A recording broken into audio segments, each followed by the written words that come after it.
Yeah. So this is Right. great. I don't have to do the intro. Chuck does. Cheers. Thanks for the heads up and the preparation.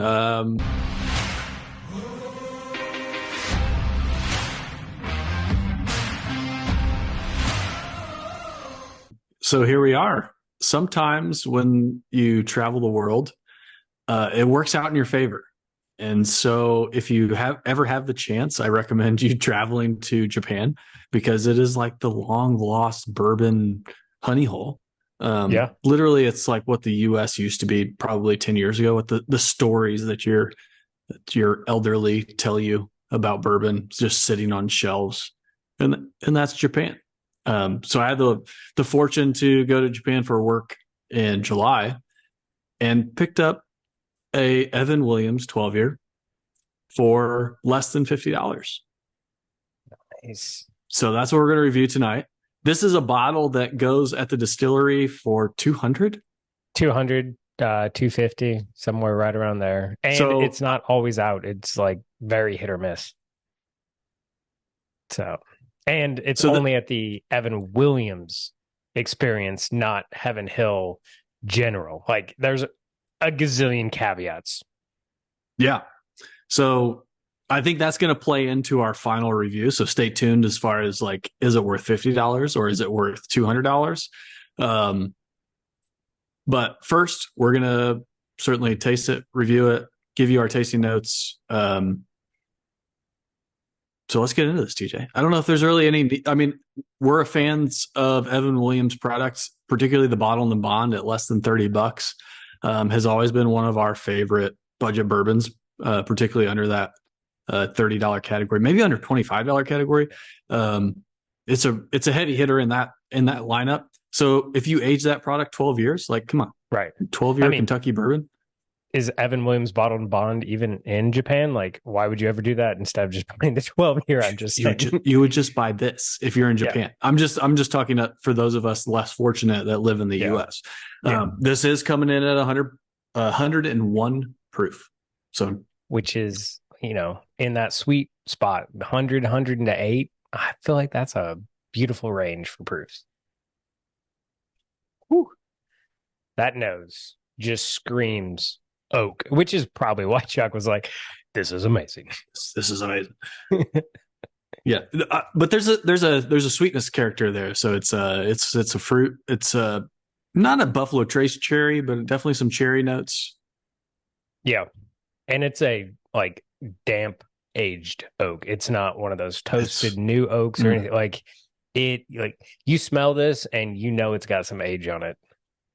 yeah. I mean, honestly, I could just sit here and smell this. And so for 101 proof, like you probably got to go to like a Dickel 15 for me at this proof point to even come close to the nose. Yeah. Oh yeah. Well, maybe the others like Knob, of course that's another 6 years old, but it's like Knob 18 kind of Yeah. oak character.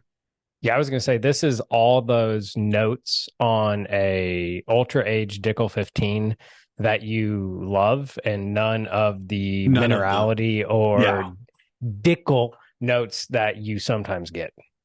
yeah, All right, exactly. That's a great let's go description. give this puppy a try. All right. So I mean, initial note, just, yeah, still a lot of oak. Um, and to me, still a lot of that cherry. yeah. It's not medicinal. It's just like a pleasant, rich cherry.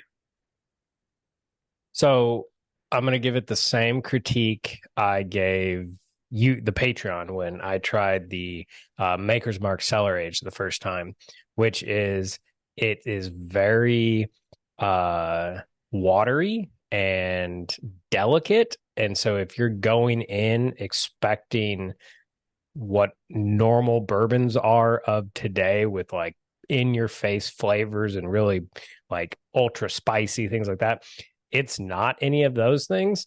So it's one of those you need to go back and sip it a couple times to really get the flavor and everything like that. I would say this is more drinks more like a nice vintage wine than like a really spicy bourbon, in the sense that the flavors are there, but you need to sit back and really think about them. Yeah, that's kind of interesting. I mean, to me, we recently went through the Hardens Creek lineup for the year, right? And I think it was the Boston batch. Just had this weak, I say weak, this light mouth feel, this light texture, very watery, didn't have any Yeah, viscosity, and that was, I mean, another 9 proof or 10 proof. 110. Um, Yeah, yep, so another 9 proof over this, and to me, like this doesn't. But maybe that's my expectations of 101 proof bourbon. Like I'm not expecting this like just bold knock your socks off yeah, flavor or spiciness, like having that yeah. that level of both viscosity and then also like punch at the end. This is I guess to your point, like incredibly drinkable. Yes. Just the combo, but to me, like that flavor, the depth of flavor in the oak and the sweetness of the cherry, complexity, like even some butterscotch notes, um, is really is really delightful. This is something that I could go to way more than I should. Yeah. Um, and you can tell I've restrained. I mean, I've had Hmm. this since July, and it's a special bottle to me, honestly. Yeah. It's in the finish isn't one of ethanol. It's not one of pepper. To me, this almost probably drinks, if you're more familiar with those, is like probably more drinks like a Weller 12 or a weeded product because of that. Just like it's oaky, but just very light as far as those like there's no like overpowering rye notes. There's no. It's just it's yeah. Lets the flavor of those both the age and the bourbon come through. Yeah, I think you hit the nail on the head. So the only place I will say it's lacking is the viscosity. It's not one of those super oily, coat your mouth, viscous bourbons. It's very light, almost watery.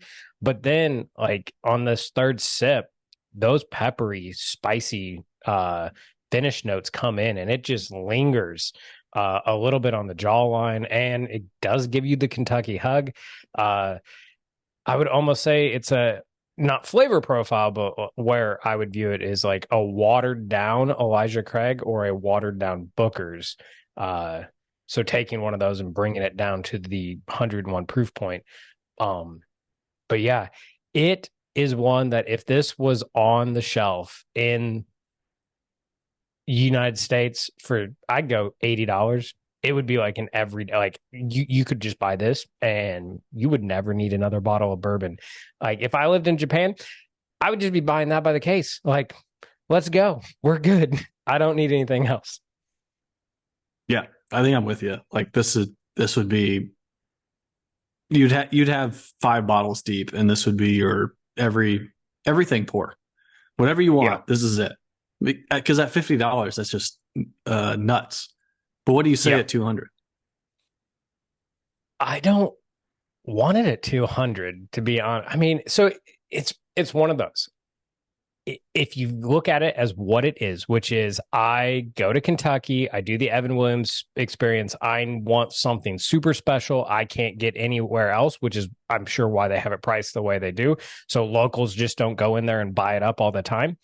Uh, that's a heck of a like this is my bottle. I mean, so people come to Kentucky all the time, go to like Justin's House of Bourbon, spend $300 on a Weller antique.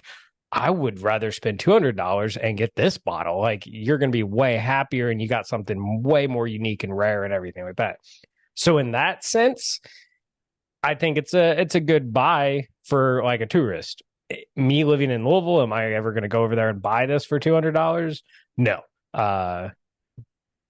But I mean, when you factor in a plane ticket to Japan and the Yeah. bottle, like suddenly it's like, okay, maybe, once every 3 years I splurge and I get it. So I mean, obviously, I'm super happy at $50. This is crazy good. Um, at the 200, I think if you didn't have one, well, I mean, some of us have paid more than we should have probably for some of the Weller lineup.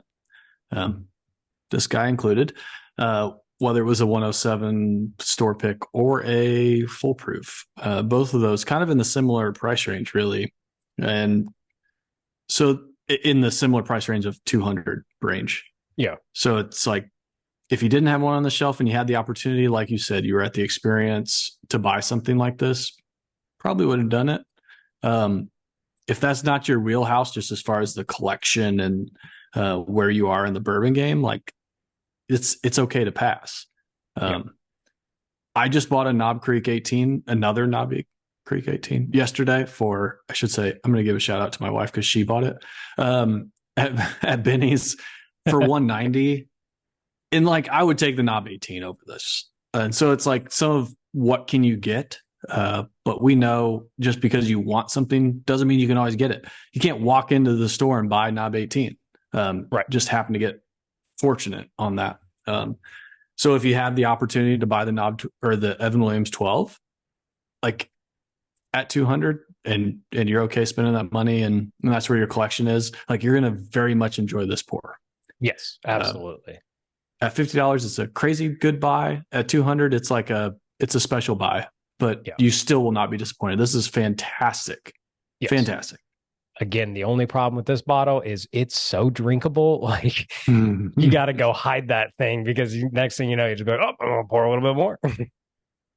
And I think maybe we found the balance of oak and sweet that Chuck and TJ both agree on. Mm-hmm. Because this has enough oak for me. And enough sweetness for me. So there we go. Yeah. All right. Well, thank you so much for, working so diligently and being sent to Japan and just sacrificing for the channel. I appreciate it. Yeah, maybe we'll tease like there's more to come because I brought back several bottles from that trip. Some maybe aged back to like they were. I'm trying to date the bottles back to like 2000 or 2001. So it wasn't quite pre-Fire Heaven Hill, but it was pretty close. Yeah. So, yep. More to come. We'll see it. Let us know in the comments below. Do you like this? Do you even care that, we're reviewing something that a lot of people can't get? But I mean, I feel like you never know when somebody is going to be traveling, and this gives you something to be on the lookout for. And heck, at $40, I'd be like, just buy a case and load the suitcase up. So, yeah, cheers. buy an extra suitcase. Yeah, definitely. I don't know who did that, but anyway, cheers, and we'll see you next time. Stay neat.